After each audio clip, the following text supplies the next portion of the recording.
Hello friends, welcome back to my channel. Motichoor laddu ಎಲ್ರಿಗೂ ಇಷ್ಟನೇ ಅಲ್ವಾ? ಯಾರಿಗೆ ಇಷ್ಟ ಇಲ್ಲ? ಎಲ್ರಿಗೂ ಇಷ್ಟನೇ ಅಲ್ವಾ? ಚಿಕ್ಕ ಮಕ್ಕಳಿಂದ ಹಿಡಿದು ದೊಡ್ಡರಿಗೂ ಕೂಡ ಇಷ್ಟವಾಗುವಂತಹ ಈ ಮೋತಿಚೂರ್ ಲಡ್ಡು ಹೆಚ್ಚಾಗಿ ಎಲ್ಲರೂ ಹೊರಗಡೆಯಿಂದನೇ ತಂದು ತಿಂತಾರೆ. ಮನೆಯಲ್ಲಿ ಮಾಡೋದು ತುಂಬ ಕಷ್ಟ ಅಂತ ಹೇಳ್ತಾರೆ. ಇವತ್ತಿಂದ ನೀವು ಈ ವಿಡಿಯೋ ನೋಡಿದರೆ ಇಷ್ಟು ಈಸಿನ ಮೋತಿಚೂರ್ ಲಡ್ಡು ಅಂತ ಮಾಡೇ ಮಾಡ್ತೀರಾ. ಹಾಗಾಗಿ ಫುಲ್ ವಿಡಿಯೋ ನೋಡಿ. ಪರ್ಫೆಕ್ಟಾಗಿ ಮೋತಿಚೂರ್ ಲಡ್ಡು ಇಷ್ಟೊಂದು ಈಸಿನ ಅಂತ ನಿಮಗೆ ಆಶ್ಚರ್ಯ ಆಗುತ್ತೆ ಸ್ನೇಹಿತರೆ. ಹಾಗಾಗಿ ಈ ರೆಸಿಪಿನ ನೀವು ಮನೆಯಲ್ಲೇ ಮಾಡಿ ತಿಂದರೆ ನಿಮ್ಗೊಂಥರ ಖುಷಿ ಆಗುತ್ತೆ, ನಾವೇ ಮಾಡಿದ್ವಿ ಅಂತ. ಹಾಗಾಗಿ ಈ ಮೋತಿಚೂರ್ ಲಡ್ಡು ಇದೇ ರೀತಿಯಲ್ಲಿ ನಾನು ತೋರಿಸಿದ ರೀತಿಯಲ್ಲಿ ಮಾಡಿ ಎಲ್ಲೂ ಫೇಲ್ ಆಗೋ ಚಾನ್ಸಸ್ಸೇ ಇಲ್ಲ ಫ್ರೆಂಡ್ಸ್. ಹಾಗಾಗಿ ಈ ಮೋತಿಚೂರ್ ಲಡ್ಡುನ ನೀವು ಆವಾಗವಾಗ ಯಾವುದೇ ಹಬ್ಬ ಹರಿದಿನದಲ್ಲಿ ನೀವು ಮನೆಯಲ್ಲೇ ಮಾಡಿ ದೇವರಿಗೆ ನೈವೇದ್ಯ ಇಟ್ಟು ನೀವು ಕೂಡ ತಿನ್ಬೋದು. ಹಾಗೆ ಎಲ್ರಿಗೂ ಕೂಡ ಕೊಟ್ಟು ತಿನ್ಬೋದು. ನೀವು ಕೂಡ ಖುಷಿಯಾಗಿರ್ಬೋದು. ಎಲ್ಲರೂ ಹೇಗೆ ಮಾಡಿದ್ರಿ ಅಂತ ಕೇಳಿದರೆ ಎಷ್ಟು ಆಶ್ಚರ್ಯ ಆಗುತ್ತಲ್ವ? ಹಾಗಾಗಿ ಈ ಮೋತಿಚೂರ್ ಲಡ್ಡು ಮಿಸ್ ಮಾಡದೆ ನಾನು ಮಾಡಿದ ರೀತಿಯಲ್ಲಿ ನೀವು ಮಾಡಿ 100% ರಿಸಲ್ಟ್ ಕೊಡುತ್ತೆ ಸ್ನೇಹಿತರೆ. ನೋಡಿ, ಎಷ್ಟು ನಿಮ್ಗೆ ಅನ್ಸೋದೇ ಇಲ್ಲ ಇದು ಮನೇಲಿ ಮಾಡಿದ್ದೀವಿ ಅಂತ. ಹಾಗಾಗಿ ನೋಡಿ ಎಷ್ಟು ಚೆನ್ನಾಗಿ ಬಂದಿದೆ. ನೀವು ಬೇಕ್ರಿಯಿಂದ ತಂದು ತಿಂದಿರೋ ಥರನೇ ಅನಿಸುತ್ತೆ. ನೋಡೋಕ್ಕೂ ಕೂಡ ಹಾಗೆ ಕಾಣಿಸುತ್ತೆ.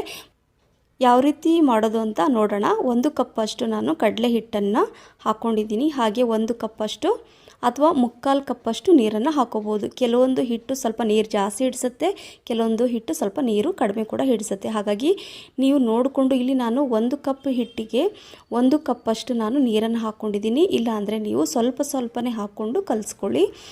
ನಿಮಗೆ ಕಷ್ಟ ಅಂದರೆ ಯಪ್ಪ ಜಾಸ್ತಿ ಆಗಿಬಿಟ್ರಿ ಅಂತ ನಿಮಗೆ ಟೆನ್ಷನ್ ಆಗ್ತಾಯಿದ್ರೆ ಮೊದಲು ನೀವು ಸ್ವಲ್ಪನೇ ನೀರು ಹಾಕ್ಕೊಳ್ಳಿ. ನಂತರ ಎಲ್ಲ ಮಿಕ್ಸ್ ಮಾಡಿದ್ಮೇಲೆ ಇನ್ನೂ ಸ್ವಲ್ಪ ನೀರು ಕೂಡ ಹಾಕ್ಕೋಬೋದು. ಇಲ್ಲಿ ನಾನು ಒಟ್ಟಿಗೆ 1 ಕಪ್ ನೀರಷ್ಟು ಹಾಕ್ಕೊಂಡು ಚೆನ್ನಾಗಿ ಮಿಕ್ಸ್ ಮಾಡ್ಕೊಳ್ತಾ ಇದ್ದೀನಿ. ಯಾವುದೇ ಗಂಟುಗಳು ಬರಬಾರ್ದು. ಯಾಕಂದರೆ ನಾವು ಬೂಂದಿ ಮಾಡುವಾಗ ಅಲ್ಲಿ ಅಂದರೆ ಮೋತಿಚೂರ್ ಮಾಡ್ತಾ ಇದ್ದೀವಿ ಅಲ್ವಾ? ಅಂದರೆ ತುಂಬ ಚಿಕ್ಕದಾಗಿ ಇದು ಬೀಳಬೇಕು. ನೋಡಿ, ಈ ರೀತಿಯಾಗಿ ಪರ್ಫೆಕ್ಟಾಗಿ ನೀರು ದೋಸೆ ಎಲ್ಲ ಮಾಡ್ತೀರಲ್ವ? ನೀರು ದೋಸೆಗೆ ಯಾವ ರೀತಿ ನೀರಾಗಿರುತ್ತಲ್ವ ಹಿಟ್ಟು, ಹಾಗಾಗಿ ಇದೇ ರೀತಿಯಾಗಿ ನೀರಾಗಿ ಇರಬೇಕು. ನೋಡಿ ತೋರಿಸ್ತೀನಿ.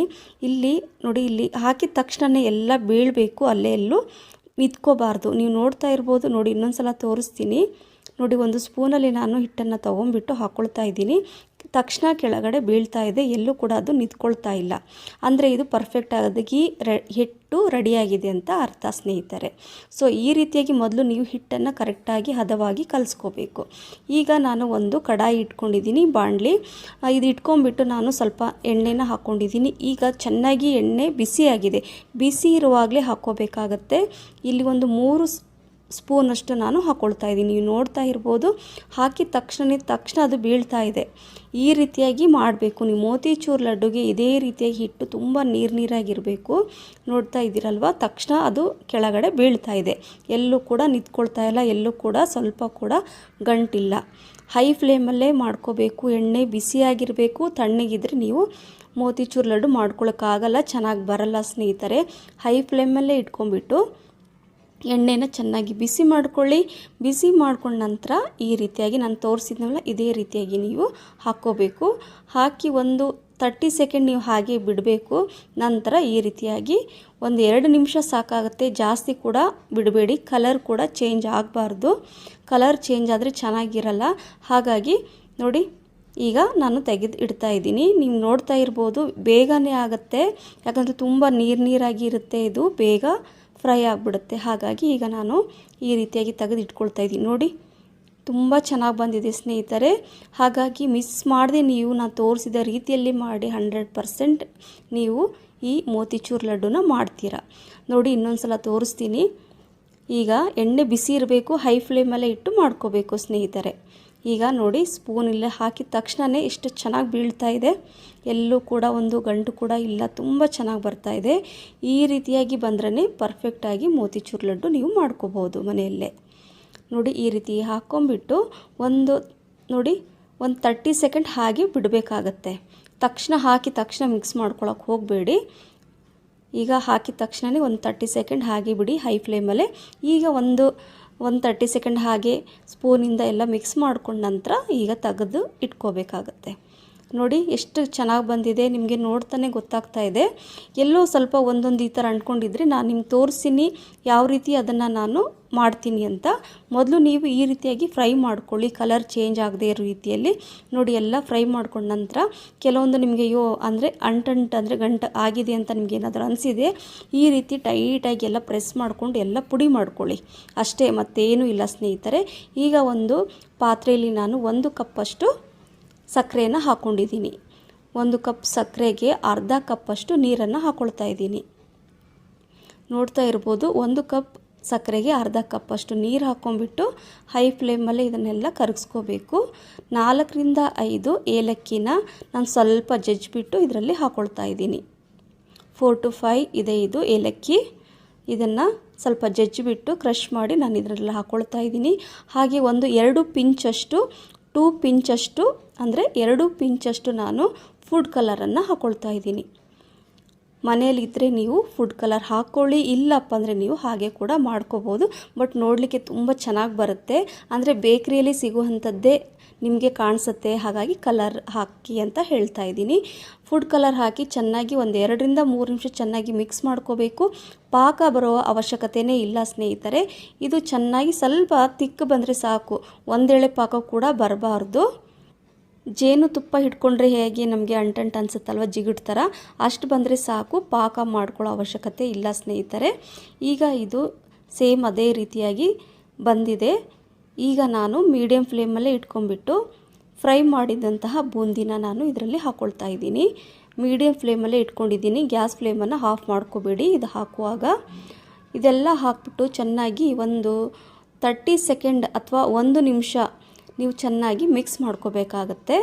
ಯಾಕಂದರೆ ನಾವು ಪಾಕ ಎಲ್ಲ ಮಾಡಿಲ್ಲ, ಅಂದರೆ ಒಂದೆಳೆ ಪಾಕ ಕೂಡ ಆಗಿಲ್ಲ. ಇದು ಜಸ್ಟ್ ನಾವು ಸಕ್ಕರೆ ಹಾಕ್ಬಿಟ್ಟು ಚೆನ್ನಾಗಿ ಕರಗಿಸ್ಕೊಂಡಿದ್ದೀವಿ ಅಷ್ಟೇ. ಇದನ್ನು ಹಾಕ್ಕೊಂಡ್ಬಿಟ್ಟು ಚೆನ್ನಾಗಿ ಒಂದು 30 ಸೆಕೆಂಡ್ ಇದನ್ನು ಮಿಕ್ಸ್ ಮಾಡ್ಕೋಬೇಕಾಗತ್ತೆ. ಅಂದರೆ ಎಲ್ಲ ಬೂಂದಿ ಆ ಸಕ್ಕರೆ ಪಾಕದಲ್ಲಿ ಮಿಕ್ಸ್ ಆಗಬೇಕು ಅಷ್ಟೇ. ಜಾಸ್ತಿ ಹೊತ್ತು ಇಟ್ಕೋಬೇಡಿ, ಗಟ್ಟಿಯಾಗಿಬಿಡುತ್ತೆ. ಹಾಗಾಗಿ ಒಂದು 30 ಸೆಕೆಂಡ್ ಚೆನ್ನಾಗಿ ಮಿಕ್ಸ್ ಮಾಡ್ಕೊಂಬಿಟ್ಟು ನೋಡಿ, ನೀವು ನೋಡ್ತಾ ಇದ್ದೀರಾ, ಒಂದು ಹೈ ಫ್ಲೇಮಲ್ಲಿ ಇಟ್ಕೊಳ್ಳೋಕೆ ಹೋಗಬೇಡಿ, ಮೀಡಿಯಮ್ ಫ್ಲೇಮಲ್ಲಿ ಇಟ್ಕೊಂಡ್ಬಿಟ್ಟು ಈಗ ಗ್ಯಾಸ್ ಫ್ಲೇಮನ್ನು ನಾನು ಆಫ್ ಮಾಡ್ಕೊಂಡಿದ್ದೀನಿ. ಒಂದು ಪ್ಲೇಟಲ್ಲಿ ತಕ್ಷಣ ಬಿಸಿ ಇರುವಾಗಲೇ ತೆಗಿಬೇಕು. ಈಗ ಮಸ್ಕ್ ಮೆಲನ್ ಸೀಡ್ಸ್ ಅಥವಾ ಕರ್ಬೂಜದ ಬೀಜ ಅಂತ ಹೇಳ್ತೀವಿ, ಅದನ್ನು ನಾನು ಇದರಲ್ಲಿ ಹಾಕ್ಕೊಳ್ತಾ ಇದ್ದೀನಿ. ಒಂದು 3 ಟೇಬಲ್ ಸ್ಪೂನಷ್ಟು ಬಿಸಿ ಇದೆ. ಚೆನ್ನಾಗಿ ಮಿಕ್ಸ್ ಮಾಡ್ಕೊಂಬಿಟ್ಟು ನೋಡಿ, ತಣ್ಣಗಾಗಲಿಕ್ಕೆ ಬಿಡಬಾರ್ದು, ಬಿಸಿ ಬಿಸಿ ಇರುವಾಗಲೇ ಇದನ್ನು ಲಡ್ಡುನ ಅಂದರೆ ಉಂಡೆಗಳನ್ನಾಗಿ ಮಾಡ್ಕೋಬೇಕಾಗತ್ತೆ. ಬಿಸಿ ಇರುವಾಗಲೇ ಉಂಡೆಗಳನ್ನಾಗಿ ಮಾಡ್ಕೋಬೇಕಾಗತ್ತೆ. ಬೇಗನೆ ಆಗುತ್ತೆ. ಅದೇ ಶೇಪ್ ನಾವು ಸ್ವಲ್ಪ ಕೈಯಲ್ಲಿ ಹಿಂಗಂದರೆ ನೋಡಿ ಎಷ್ಟು ಚೆನ್ನಾಗಿ ರೌಂಡಾಗಿ ಒಳ್ಳೆ ಶೇಪ್ ಬಂದಿದೆ, ಪರ್ಫೆಕ್ಟಾಗಿ ಬಂದಿದೆ. ಬೇಕರಿಯಲ್ಲೇ ಸಿಗುವಂತಹ ಈ ಮೋತಿಚೂರ್ ಲಡ್ಡು ಮನೆಯಲ್ಲೇ ಇಷ್ಟೊಂದು ಸುಲಭವಾಗಿ ಮಾಡ್ಕೋಬೋದು ಅಂತ ನಿಮಗೆ ಅನಿಸ್ತಾ ಇದೆಯಾ? ನೋಡಿದ್ರಲ್ವ, ತುಂಬ ಈಸಿಯಾಗಿ ಮಾಡ್ಕೋಬೋದು. ಅದೇ ರೀತಿಯಾಗಿ ನಾನು ಎಲ್ಲ ಉಂಡೆಗಳನ್ನಾಗಿ ಮಾಡ್ಕೊತಾ ಇದ್ದೀನಿ. ಬಿಸಿ ಇದೆ, ಹಾಗಾಗಿ ನೋಡಿಕೊಂಡು ನಿಧಾನಕ್ಕೆ ಮಾಡ್ಕೋಬೇಕಾಗತ್ತೆ. ಆದರೆ ತಣ್ಣಗಾಗಲಿಕ್ಕೆ ಬಿಡಬೇಡಿ ಸ್ನೇಹಿತರೆ, ಬೇಗನೆ ಆಗುತ್ತೆ. ಬಿಸಿ ಇರುವಾಗಲೇ ನಾವು ಈ ರೀತಿಯಾಗಿ ಉಂಡೆಗಳನ್ನಾಗಿ ಮಾಡಿಕೊಂಡ್ರೆ ತುಂಬಾ ಈಸಿಯಾಗಿ ನೀವು ಮನೆಯಲ್ಲಿ ಅವಾಗವಾಗ ಈ ರೀತಿಯಾಗಿ ಮೋತಿಚೂರ್ ಲಡ್ಡುನ ಮಾಡ್ಕೋಬೋದು. ಮಕ್ಕಳಿಂದ ಹಿಡಿದು ದೊಡ್ಡವ್ರಿಗೆ ಎಲ್ರಿಗೂ ಇಷ್ಟ ಆಗುತ್ತೆ. ನೀವು ಯಾರಾದರೂ ಮನೆಗೆ ಗೆಸ್ಟ್ ಬಂದರೆ ಅಥವಾ ಫ್ರೆಂಡ್ಸಿಗೆ ಕೊಡಿ, ನೀವೇ ಮಾಡಿದ್ರಿ ಅಂತ ಹೇಳಿ ಅವರಿಗೆ ಆಶ್ಚರ್ಯ ಆಗುತ್ತೆ, ಮೋತಿಚೂರ್ ಲಡ್ಡು ಮನೇಲಿ ಮಾಡಿದ್ರಾ ಅಂತ, ಯಾವ ರೀತಿ ಅಂತ ಕೂಡ ಕೇಳ್ತಾರೆ.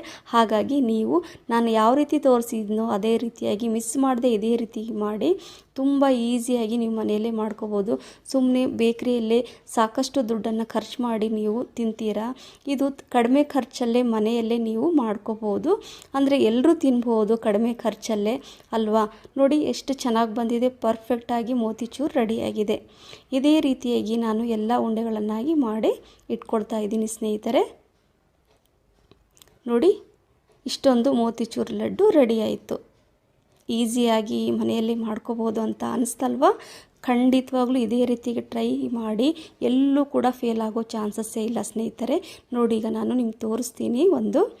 ನೋಡಿ ಎಷ್ಟು ಚೆನ್ನಾಗಿದೆ, ಜ್ಯೂಸಿಯಾಗಿದೆ. ಸೇಮ್ ಬೇಕರಿಯಲ್ಲಿ ನಾವು ಹೊರಗಿಂದ ತಂದು ಏನು ತಿಂತೀವಿ ಅದೇ ರೀತಿಯಾಗಿದೆ ಸ್ನೇಹಿತರೆ. ಸೊ ಈ ರೆಸಿಪಿ ನಿಮಗೆಲ್ರಿಗೂ ಇಷ್ಟ ಆಗಿದ್ದರೆ ಪ್ಲೀಸ್ ಒಂದು ಲೈಕ್ ಕೊಡಿ, ಕಮೆಂಟ್ಸ್ ಮಾಡಿ, ಸಬ್ಸ್ಕ್ರೈಬ್ ಮಾಡಿ, ಮತ್ತು ನಿಮ್ಮ ಫ್ರೆಂಡ್ಸ್ ಮತ್ತು ಫ್ಯಾಮಿಲಿ ಕೂಡ ಶೇರ್ ಮಾಡಿ ಅಂತ ಹೇಳ್ತಾ ಇದ್ದೀನಿ ಸ್ನೇಹಿತರೆ. ಮತ್ತು ಇನ್ನೊಂದು ಹೊಸ ರೆಸಿಪಿ ಜೊತೆ ಸಿಗ್ತೀನಿ. Thank you for watching.